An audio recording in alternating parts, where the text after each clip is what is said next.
everyone. Welcome to a special edition of the Probe Dental podcast. I'm James Cook, and we're joined today by Miranda Steeples. She's the president of the British Society of Dental Hygiene and Therapy, better known as the BSDHT.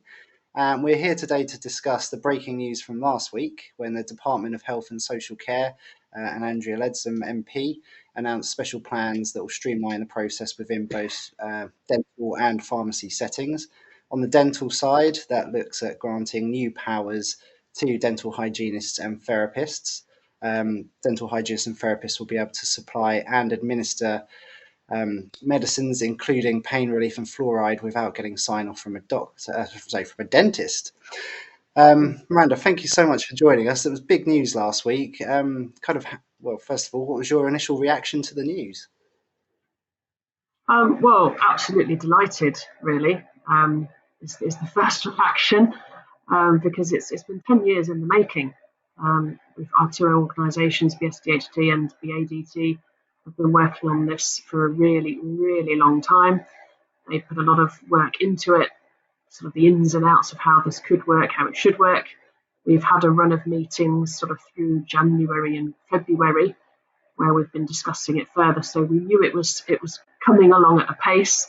We'd met with Andrea Leadsom, the Minister, back in December, and she indicated then that she was really, really keen to push this through. And so when the email dripped in to say that it was, they'd approved the consultation this week, well, we were delighted. It's not before time, but nonetheless, we are delighted. It's absolutely fantastic news, and I think just kind of posting the news on our social media, the kind of reaction was just overwhelmingly positive, almost immediately. Overall, what are these new powers kind of that are going to be granted to dental hygienists and dental therapists going to mean for the profession as a whole? Okay, so what this means as a whole is that it will basically streamline the care that we can give to patients. In 2013, we were awarded the right, if you like, to offer patients treatment under direct access. So that meant that we could treat a patient on a private basis without them having to see a dentist first. But one of the barriers with that was that we couldn't just give them local anaesthetic. The patient would still need a prescription or referral, from a dentist in order to have that, and also with using fluoride varnishes. So one way around that was the use of a patient group directive. And so that's been happening in the private sector, but that's increasingly difficult to get signed off in the NHS. It just doesn't really work. So when the government announced in July 2022 that we could see patients directly in the NHS, it was still the same problem. We said, well, we can, but our hands are still tied. We can do treatment for them so long as they don't need any local anaesthetic. So, it was still a bit of a barrier in us being able to do what we can do. So what this does mean now is that as a dental hygienist, if you're seeing a patient and you need to do some perio treatment, or even just full-on perio treatment, and they've got some sensitivity, and when you're doing your professional mechanical tooth removal, you can numb them up. And then equally, as a dental therapist, if you're offering some treatment, restorative treatment, extraction, perhaps, now you can just do that. I should point out, though, that although the consultation has been agreed and passed, there is still a way to go. It's not full steam ahead just yet. People who want to utilise this mechanism will have to do some training. The date for that hasn't been released yet. The curriculum hasn't been released yet. And we've got a meeting coming up this month where I'm hopeful that will be finalised. And then I know that the objective is, the hope is that it will be up and running by the end of this year. And that's probably as much detail as I'm allowed to give. I'm pretty sure that is in the public domain, but it will be this year. And then going forwards, it will be embedded into the undergraduate curriculum for dental hygiene and dental therapy. So, it'll just be something that just happens. People won't have to do it as an add-on in future. I'd noticed that there was no kind of start date. It didn't say it was kind of right now. It just said kind of coming soon. Do you kind of foresee any stumbling blocks along the way? Anything that might kind of even stop it from happening? I'm 100% sure that it will happen.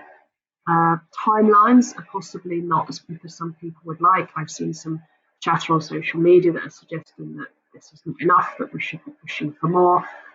But I would say to those people that it's taken 10 years to get this far. And I used to be one of those people who didn't understand it. And I think unless you sit around those tables in those rooms, had sight of documents and been in meetings, you don't really understand just how long these things take. I've only been involved in the last sort of 6 months to a year. And I know that whereas it had been a bit hit and miss, a bit stop-start previously, now it is they want to make this happen. So in terms of stumbling blocks, well, I'm hopeful that the education and training will be quite straightforward. I know there's a desire from the people that make these decisions to make it as straightforward as possible. We did have a curriculum that Fiona Sandon and Nicola Neal put together, but that was deemed to be, well, it's what they were told initially we would need, but now we're being told that it doesn't need to be quite as in-depth as that. So there's work going on to make this education as accessible as possible to people. There's a keenness that as many people as possible will be working in this way. Cost will obviously come into it. Someone has to pay for this training somewhere along the line. So I know that there's discussions about, who will be paying to develop the training, to disseminate the training. Will it be passed on to the individual? I don't know. I'm hopeful not. We simply don't know at this stage. We haven't been told. And then I think there might be people there who perhaps not so much as a stumbling block, but they're quite happy with the situation that they're in. If they're working in practice where they have got a patient group directive, they may feel that they don't need this, so it's not a barrier to them, it won't change their life. And people who don't offer direct access, it probably won't change their life either, because they'll carry on working as they do with a prescription from a dentist. And that's also fine. It just means that there's different routes to working, and with this, it does give us the authority to work to full autonomy if we choose to do so. And just going back to kind of direct access and obviously practices that don't work to it. Obviously, there's been, like you say, it's been over 10 years, 11 years, I believe, next month since direct access came about. Yeah. And there's still pushback to it now, despite, I guess, kind of there's evidence of the benefits with practices that have run it. I mean, so with this latest news, I mean, is this something that kind of dentists who perhaps, and I've had conversations who might be scared that they're going to lose some of their business, some of their income. I mean, what would you say to them? Because there is evidence, and I've spoken to other dentists who have said actually it's kind of brought in more business, and the practice is booming as a result.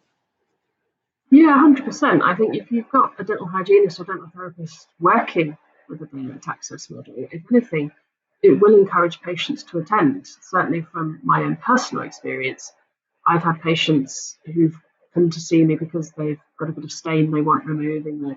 Yes, they've noticed that the gums bleed and they've got a bit of tartar. And so, they come in to see me.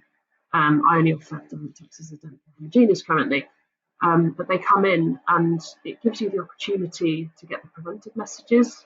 It gets them back into a dental setting. Those reluctant patients who are perhaps a bit nervous, who don't like the dentist. But it gives you an opportunity. It's a gateway to treatment and more importantly, to prevention. And then once you've built that relationship with that patient, in my experience, it seems more likely that they're then willing to trust the process. And it can then be a gateway to accepting other treatments. So it can be a practice builder. It absolutely can be, in terms of internal referrals. And I would say, to the dentists who are a bit unsure if it will, take all the patients. Well, there's loads of disease out there. We know that there's sort of 50% of the population are not accessing dental care. We don't know if it's within the NHS or private sector, but we need to assume that there's a lot of unmet need out there. So I would say there's plenty of patients to go around for everybody. The issue, as we know from the media, is access. And so I would say that if you've got a dental hygienist or therapist who's offering direct access care, then this will help that. Because although if somebody hasn't, say, been for 20 years and they've got a lot of treatment that they need to have done, some of that might be outside of the scope of a dental therapist or hygienist. But if you've got patients who are relatively well maintained, which I'm told is actually quite a high proportion of the population, well, then we can take care of them. We can keep monitoring them, doing the active surveillance for them, keeping the preventive messages going, and then that will free up dentists time and space to see those patients, who've got radiant toothache and who really, really need some intervention. So I think if we all work as a team and we all do our bits that we can do, then I would say it's going to be a positive thing. Absolutely. I say I'm keeping my fingers crossed. Obviously, you seem like you're more in the know than you're allowed to say, which is excellent. I mean, please do keep us posted on how things are going, Miranda. But no, thank you very much for for joining us. For quite an impromptu sort of sit down chat. Considering the news just broke on Thursday, we went straight into the Easter holidays, bank holiday. Yes. But yes. Yeah.